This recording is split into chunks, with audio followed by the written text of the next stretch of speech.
शिक्षक म्हणून माझा प्रवास. प्रत्येक शिक्षकाच्या आयुष्यात असे काही विद्यार्थी असतात जे त्याला सतत पुढे जाण्याची प्रेरणा देत राहतात. माझ्या आयुष्यात मात्र प्रत्येक विद्यार्थ्याने मला काही ना काही शिकवले. म्हणूनच माझ्यासाठी शिक्षक होणे हा केवळ व्यवसाय नसून आयुष्यभराचा ध्यास आहे. नमस्कार, मी विवेक खैरनार, जिल्हा परिषद शाळेत शिक्षक म्हणून कार्यरत आहे. गेल्या अनेक वर्षापासून ग्रामीण भागातील विद्यार्थ्यांसमोर काम करताना मला एक गोष्ट प्रकर्षाने जाणवली. प्रत्येक मुलामध्ये अमर्याद क्षमता असते. गरज असते ती फक्त योग्य संधी, योग्य मार्गदर्शन आणि विश्वासाची. याच विश्वासातून मी माझ्या अध्यापनात स्टेम आधारित प्रयोग, FLN, ICT, कृती आधारित शिक्षण, आनंदायी अध्यापन आणि कमी खर्चातील शैक्षणिक साहित्य यांचा सातत्याने वापर केला. विद्यार्थ्यांनी फक्त पाठांतर न करता स्वतः प्रयोग करावेत, विचार करावा आणि अनुभवातून शिकावे, हा माझा नेहमीच प्रयत्न राहिला आहे. वर्गाच्या 4 भिंतींपलीकडेही शिक्षण घडावे म्हणून विज्ञान प्रदर्शन, शैक्षणिक सहली, दप्तरमुक्त शनिवार, बँड पथक, समूहगीत, क्रीडा उपक्रम, पर्यावरण उपक्रम आणि विविध सामाजिक उपक्रम राबवले. कारण माझा विश्वास आहे की खरे शिक्षण हे जीवनाशी जोडलेले असते. शाळा आणि समाज यांच्यामधील दुवा मजबूत करण्यासाठी विविध संस्था, ग्रामस्थ, पालक आणि माजी विद्यार्थ्यांना शाळेच्या विकासात सहभागी करून घेतले. इतकेच नाही तर माझ्या काही मित्रांनी माझ्या शाळेच्या विकासात योगदान दिले आहे. अभ्यासिका, सार्वजनिक वाचनालय, CSR च्या माध्यमातून शाळेचा विकास आणि समाजोपयोगी उपक्रम यामधून शाळा ही समाज परिवर्तनाचे केंद्र बनावी हा सातत्याने प्रयत्न केला आहे. माझ्यासाठी सर्वात मोठा पुरस्कार मात्र कोणतेही पदक नाही. आज माझे अनेक विद्यार्थी देश विदेशात विविध क्षेत्रात यशस्वी आहेत. युनिव्हर्सिटी ऑफ लिव्हरपूल येथे अध्यापन करणारे डॉक्टर संभाजी कदम, अमेरिकेत कार्यरत पूजा दहू, उद्योजिका स्वाती जाधव तसेच इतर अनेक विद्यार्थी आजही प्रेमाने संपर्कात असतात. जेव्हा ते म्हणतात, सर तुमच्यामुळे आम्ही स्वप्न पाहायला शिकलो, तेव्हाच मला माझ्या शिक्षक म्हणून केलेल्या कार्याचे खरे समाधान मिळते. माझ्या मते शिक्षकाची खरी ओळख त्याच्या पुरस्कारांनी होत नाही, तर त्याच्या विद्यार्थ्यांच्या यशाने, समाजाच्या विश्वासाने आणि शिक्षणाबद्दलच्या त्याच्या निष्ठेने होते. आजही मी स्वतःला विद्यार्थी समजतो. नवनवीन शिकणे, प्रयोग करणे, सहकाऱ्यांसोबत अनुभव वाटून घेणे आणि प्रत्येक विद्यार्थ्यापर्यंत गुणवत्तापूर्ण शिक्षण पोहोचवणे हा माझ्या प्रवासाचा अविभाज्य भाग आहे. माझ्या आयुष्याचा ध्यास एकच आहे, ग्रामीण भागातील प्रत्येक विद्यार्थ्याला मोठी स्वप्न पाहण्याची आणि ती पूर्ण करण्याची संधी मिळावी. कारण एक चांगला शिक्षक फक्त धडा शिकवत नाही, तर विद्यार्थ्यांच्या आयुष्याला नवी दिशा देतो. Hello, my name is Dr. Sambhaji Kadam. I studied under Vivek Khainar sir in Standard 7. The way of his teaching constantly encouraged me and built my confidence to pursue higher education. Today, I'm working as a lecturer at the University of Liverpool in Mechanical and Aerospace Engineering. I remain deeply grateful for his guidance and the mentorship. नमस्कार, माझे नाव पूजा विलास दौंड. मी सध्या अमेरिकेत असते as a software engineer. आणि हा video बनवण्याचा main purpose असा की आपले शिक्षक हे आपल्यासाठी नेहमीच सांगतात, माझा विद्यार्थी आज इथे आहे, माझा विद्यार्थी आज तिथे आहे. पण आज मी खरं मला स्वतःबद्दल खूप छान वाटत आहे की सरांमुळे मला आज ही बोलण्याची संधी मिळत आहे. म्हणजे पहिल्यांदा मी आयुष्यात माझ्या सरांसाठी कुठेतरी बोलण्याची संधी मला मिळत आहे. त्याबद्दल मी स्वतःला खरंच खूप छान फील करत आहे आज की त्यानिमित्ताने मला सरांबद्दल 2 शब्द बोलता येतील.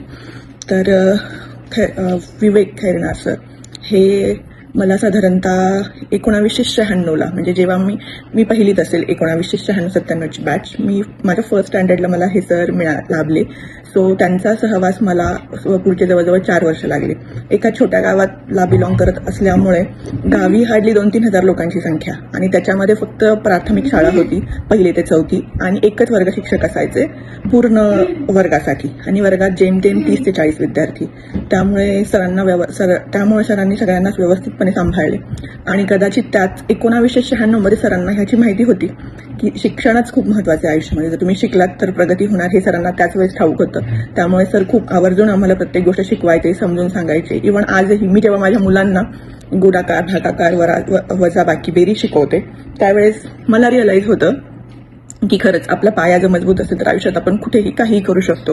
आणि आज मला मुलांना शिकवताना समजते की शिकवणं हे एवढं इझी नव्हतं, बट त्यावेळेस सरांनी आम्हाला ज्या पद्धतीने शिकवलं, इव्हन आजही कुठे जेव्हा कॅल्क्युलेटर न वापरता आम्ही इझिली सॉल्व्ह करतो, तेव्हा कळतं की हे आत्ता कळतं हे की हे एवढं इझी नव्हतं, बट सरांनी ज्या पद्धतीने आम्हाला शिकवलं ते लाईफ टाईम आमच्या स्मरणात राहिलं.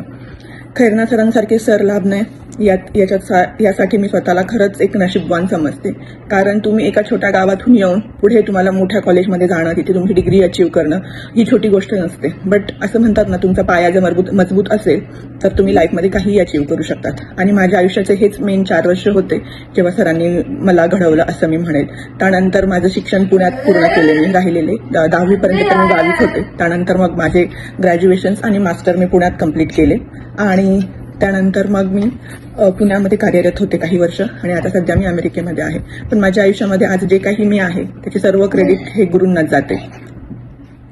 आज लाईफमध्ये मी जे काही अचीव्ह केले ते फक्त आणि फक्त खैरनार सरांमुळेच.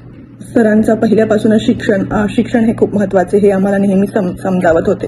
त्याचबरोबर त्या करिक्युलर ॲक्टिव्हिटीजमध्ये सुद्धा आम्हाला पार्टिसिपेट करायचे, म्हणजे जे तालुकास्तरीय, जिल्हास्तरीय नेहमी स्पर्धांसाठी आम्हाला घेऊन जायचे. आणि त्याचमुळे म्हणजे सरांना माहिती होते की मुलांमध्ये पोटेन्शियल आहे, त्यामुळे ते आम्हाला विविध प्रकारचे विज्ञान प्रदर्शन म्हणा, त्यानंतर नृत्य, संगीत अशा वेगवेगळ्या कॉम्पिटिशनमध्ये पार्टिसिपेट करायला लावायचे. आणि जेव्हा आमच्या शाळेमध्ये सर आले त्यानंतरच आम्हाला पण ह्या आमच्या कलांना वाव मिळाला आणि त्यानिमित्ताने आम्ही सगळे मुलं पार्टिसिपेट करायला लागलो. त्यामुळे शाळेला सर्वोत्कृष्ट शाळेचा अवॉर्ड सुद्धा मिळाला होता. नाशिक जिल्ह्यामध्ये सर्वोत्कृष्ट शाळा जी स्वच्छ आणि व्यवस्थित. आम्हाला सरांनी शिस्त लावली, शिस्तसोबतच स्वच्छता ही किती महत्त्वाची हेही त्यांनी समजून दिलं. आज कळतं. आणि मला सरांबद्दल एक फार छान वाटते की सर आजही त्यांच्या जे विद्यार्थी आहेत, माझे विद्यार्थी बहुतेक सर्वांच्याच कॉन्टॅक्टमध्ये आहेत, इन्क्लुडिंग मी जेव्हाही कधी भारतात येते तर सर मला आवर्जून भेटतात. इव्हन माझ्या लग्नालाही सर होते, माझ्या मुलाच्या बारशाच्या इव्हेंटला सुद्धा सर होते. हे फक्त मीच नाही तर आमच्या गावात सरांचा सगळ्यांशी एवढा लळा आहे की कोणाच्याही कुठल्याही माझे विद्यार्थी माझ्या विद्यार्थ्यांचं कोणाचं लग्न असेल, कोणाचा काही कार्यक्रम असेल आणि कोणी सरांना इन्व्हाइट केलं तर सर आवर्जून तिथे असतात आणि सगळ्यांशी मिळून जुळून राहतात. तर हे फक्त आमच्यासाठी हे एक सर नाही तर एक आमचं त्यांच्यासोबत एक वेगळीच कनेक्शन आहे. इव्हन आत्ता सरांची मुलगी 2 वर्षापूर्वी उच्च शिक्षणासाठी परदेशात म्हणजे अमेरिकेत प्रयत्न करत होती आणि तिला व्हिसा रिलेटेड इन्फॉर्मेशन हव्या होत्या, माहिती हवी होती अमेरिके रिलेटेड. तर तेव्हाही सर त्यांच्या मुलीला माझ्याकडे घेऊन आले होते. मी लकीली इंडियात ट्रॅव्हल केलेलं आणि त्यावेळेस सर त्यांची मुलगी माझ्याकडे आली आणि मी स्वतःला नशिबान समजते की मी सरांना हेल्प करू शकले त्या मोमेंटला. जी काही इन्फॉर्मेशन हवी होती मी ती पास ऑन केली. आणि सर आजही सर आणि सरांची मुलगी इव्हन ती पण माझ्या आज कॉन्टॅक्टमध्ये आहे. तर हे फक्त एक सर नसून एक चांगले व्यक्तिमत्व आहे जे मला लाभले. याबद्दल मी खरंच खूप आभारी आहे. आणि लाईफमध्ये मी तर एक नक्की शिकले की गुरुर ब्रह्मा गुरुर विष्णू गुरुर्देव महेश्वरा गुरु साक्षात परब्रह्म तस्मै श्री गुरुवे नमः. तुम्ही जेवढा गुरूंचा आदर कराल तेवढ्या आयुष्यात तुम्ही गोष्टी अचीव्ह करतात. हे खरंच सिद्ध झालंय आणि खैरनार सरांसारखे गुरु हे मला लाभले. त्याबद्दल मी खरंच ईश्वराचे आभारी आहे. God bless you sir. Thank you for everything sir. आणि आजही मला तुमच्यासाठी 2 शब्द बोलायची संधी मिळाली त्याबद्दल मला खरंच खूप छान वाटत आहे. थँक्यू.